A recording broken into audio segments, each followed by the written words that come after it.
our first question, Kandie, I'm going to ask you of this because you are the most recent and you've come from the different background. Compare and contrast your experience with your captive agency to your experience with Brightway. To be very honest, there are many, many differences. I can't think of many similarities, but there's many differences. I would say the only similarity is we can still provide the consultative approach for our clients, but now I actually have the carriers that I really can give them what they need versus just, like I mentioned earlier, just having one option. Also, I mentioned before, Brightway aligns with me. I don't succeed. Brightway does not succeed unless I succeed. And that has resonated time and time again. And I've really seen that in location number 2. My first location in Denver, we just got past the 1-year mark and the agency is going extremely well. And I've seen the support and I saw the support as I started the agency and the initial investment that you spoke about too, that we get to help us get up and running and truly hit the ground running. But with my second location, I really have seen the support that goes into the renewal side and the retention side and the marketing side, and I've learned to leverage it. I came from captive where I had to do everything. I was servicing everything. I was handling all the marketing. I was handling, you name it. I had a service team and a sales team. Now I was going to focus on selling and then allow Brightway to handle everything else. Terrific. Billy, for you, specifically, what is the commission structure? And then share with us how you think about it. Sure. We get 85% of new business and 55% of renewal business. And a lot of times on the new business side, we've negotiated higher commissions with our carriers. So we're actually getting almost 100% of what a normal commission is. But I also like to think about it from a profitability standpoint. I look at a lot of other agencies that are outside of our model, and you really look at their expenses and the way we've used economies of scale to leverage those expenses. We're much more profitable with less headache. I mean, the things that they worry about, I don't even think about. So the profitability is what's really important, and we've been able to grow really quickly, really fast by leveraging the system. And I'm thankful to pay the commission that we pay, and it's also a percentage of what we sell. So it's not even actually that percentage. Mine's like 32% of what my book is. Great. Billy, also for you, who owns the policies written? So you can't really own policies, but we're contractually tied to the revenue of those policies. So, I have the same basically rights or privileges to do anything I want with the business going forward. So if I decide I want to pass it on to my kids, I can do that. Brightway has negotiated in the contract a set buyout, so I don't have to negotiate with a broker or anything else. I have a guarantee I can walk away at this level, but I can also hit the open market with it and try to sell it at a higher return, or I can just keep it and hire somebody else to manage it. So I've got all those resources there for me to make the best decision going forward. Terrific. Michael, this question's for you. We've heard a lot about alignment. How invested are you really in your franchisees' success? I could tell you, I don't think we could be more invested in their success. And it's, I know you asked for the time. I'm about to tell you how to build a clock. So in franchising, franchisors generate revenues in 3 ways. They have a franchise fee to join the system. They all keep some kind of percentage of the gross revenue, but they also resell other products and services to their franchisees. And of course, that is at a profit. So what happens is, in every other franchise you could possibly buy, they make a profit when you buy it. They make a profit everywhere along the way. And so they're not aligned with you. When you're losing, they're winning. And if you're winning, they're winning even more. So they go from winning to winning more. For us, we've said, you know what, that's not who I am. It's not right. And so for us, we have set up our business so that obviously there is a cost to join the system. We talked about that. But so as an example, in Florida, when you might come on in the state of Florida and pay your $60,000 franchise fee, I look at what we spend to support you to open your store.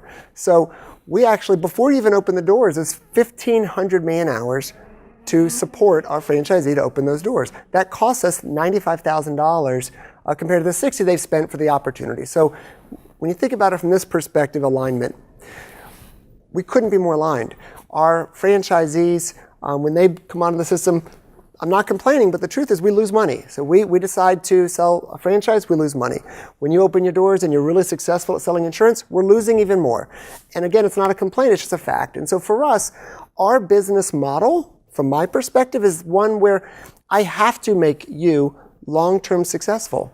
And so I don't really show a profit in our agencies until their third year.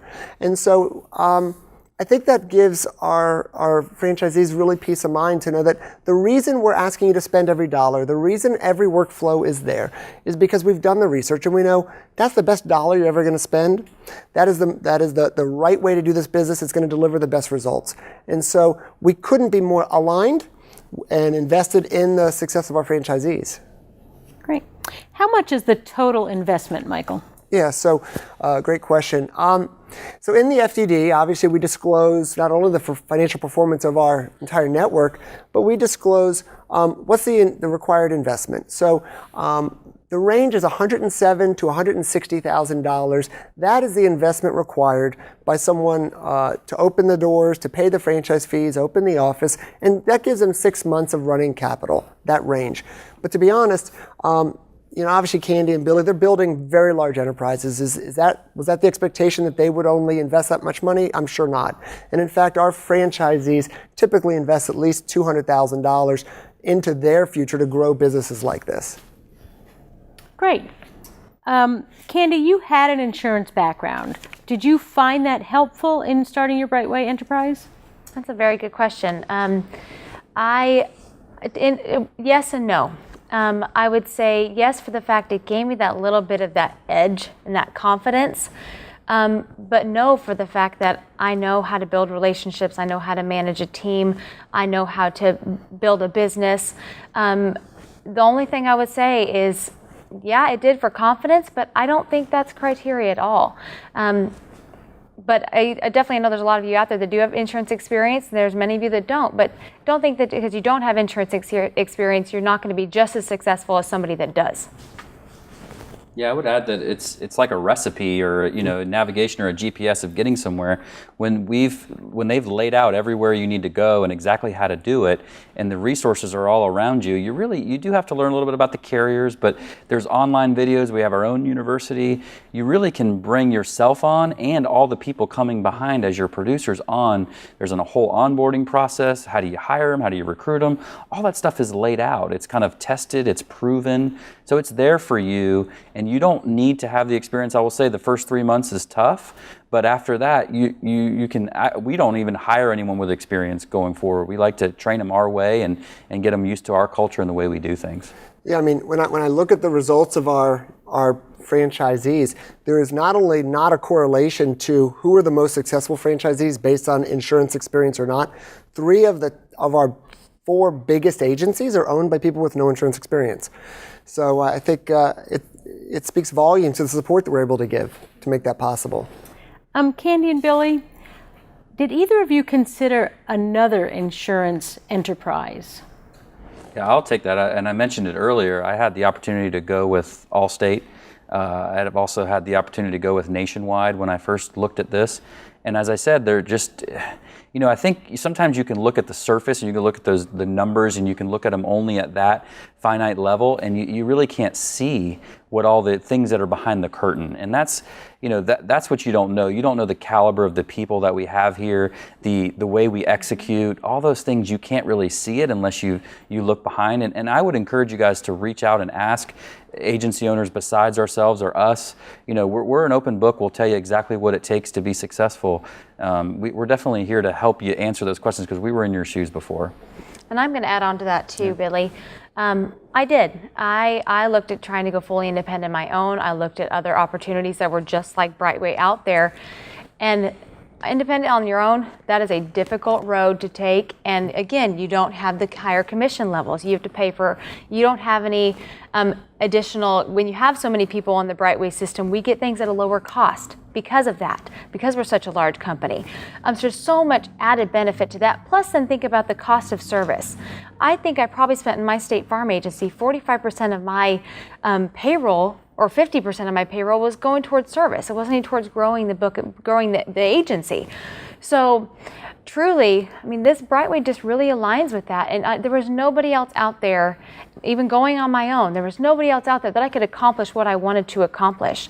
And Brightway doesn't have a sales force. There are a lot of other independent, just like Brightway out there, that they have their own in-house sales force that they're selling against their agents.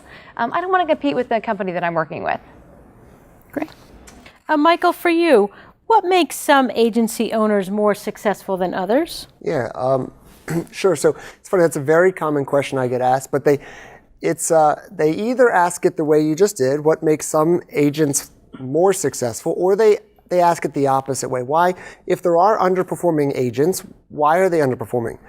Well, it's really two sides of the same coin. I will tell you that our best offices, our most successful agents like Billy and Kandie, they leverage our system. They actually leverage all of the support to build a truly world-class organization. And I'll tell you, the people who typically underperform do not. Whether that means they're not leveraging the actual dollars that we offer as co-op for marketing, whether they choose to not reinvest their profits into their agency by hiring more staff to try to grow their office.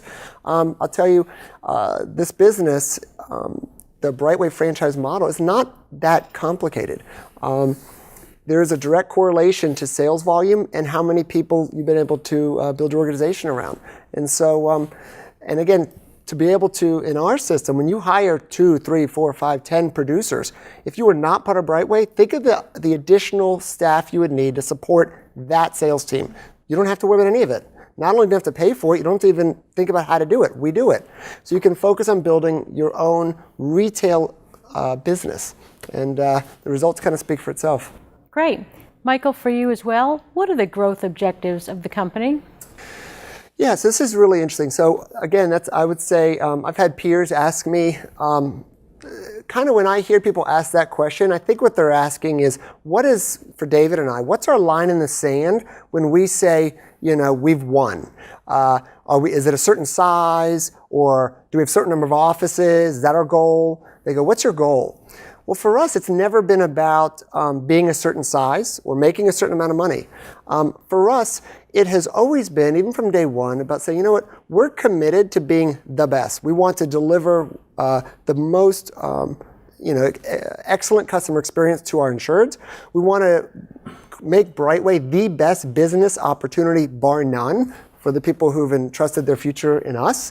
I feel we do that. So by focusing not on the end, but by focusing on the journey, that's our approach. So, for us, that we don't have a line in the sand. It's really about trying to deliver the best value to the consumers and our franchisees, and the byproduct of actually doing it has been unbelievable growth. I think if we had focused on the growth, the byproduct would have been substandard service or support. So, yeah. Great. Billy, for you, in the first couple of years of your business, talk to us about what that ramp up was like. Sure, and I think it's going to be different for everyone. We hit the ground running. We were very aggressive. We went to the grassroots approach, and we, reached out. And now we've built a whole system around what that process is like and how do you build a grassroots organization. I think a lot of people will be surprised at how little we have to spend on marketing, because our experience is better and the process that the client gets is much better going through our model. So in the beginning, I was breaking even in the first 6 months. That was very aggressive, but we were selling really well. I hired very well. I didn't have any turnover, and I've really relatively had almost no turnover in 10 years. And that's because the model is better here, and my producers can't go somewhere else and find a better opportunity. So the first couple of years, are the toughest. Each day is always the worst day you'll have. It's always better the next day because your book is bigger and your people are more knowledgeable. So I think all in all, the first 2 years are when you're building that foundation. But like I said, it gets better and better, each year after that. Great. Kandie, you spoke about how many carriers you have in your Florida location. How many do you have in Colorado? In Colorado, we have over 35 carriers. And truly, I know 35 is a lot different than 100. But I'll tell you, states are different. Florida needs to have more access to more carriers. In Colorado, 35 carriers, we can write anything and everything. And truly, there's nobody that we have to turn away. And we still could have that same consultative approach in Colorado as I would have in Florida. So number of carriers, I wouldn't put a number on what you have to be successful. Michael, can I write commercial business as a Brightway agency owner?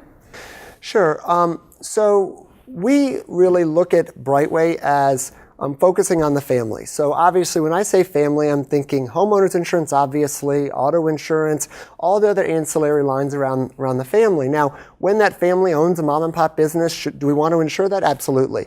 Is Brightway going to be the best fit for a long-haul trucking company, a skyscraper, an ocean liner? Probably not. That's not our wheelhouse. But at the same time, our franchisees, they are able to write commercial. Now, when they open the doors, I want them to be laser focused on what is our bread and butter. So they're going to open the doors as a personal lines agency. If they would like to start being able to offer commercial policies, they can get additional training and become commercially tiered and add that to their business mix. And I would add that they're not going to get in your way. If you want to be successful, they're going to help you become successful. But the reason why we have these paths is because we've seen what works and what doesn't work. And on the commercial side, it's I want to chase these big premiums. But when you see what the agencies have built, when you open the hood, what they built on the personal lines, and it retains at 90%, that's a much better strategy to build a foundation. And if you want to peel off and do some more, diversify yourself later, you can do that.